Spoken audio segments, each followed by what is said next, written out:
ஒருத்தன் தவம் செய்யறான், அரக்கன் அவன். காளி அப்படின்னா டப்புன்னு காளி வந்துட்டான்.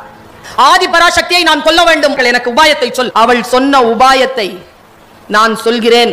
அவ கண்களுக்கு கண்கள் நேராக பார். பார்த்து கெட்ட வார்த்தையில திட்டு. திட்டுனா அவளுக்கு திட்டு பழக்கம் இல்லை. அவ அப்படியே பலம் இழப்பாள். அப்ப நீ என்ன வேணாலும் அவளை செய்யலான்ட்டு அவ போயிட்டான். இல்ல இந்த தலைமுடியெல்லாம் அப்படி விரிச்சுக்கிட்டு அம்மன் இறங்குற. அப்படி இறங்கின உடனே இவன் கரெக்டா ஆரம்பிச்சான் பாருங்க, நீ எல்லாம் ஒரு மனுஷி, நீ எல்லாம் ஒரு சாமி அப்படின்னு ஆரம்பிக்கிறான்.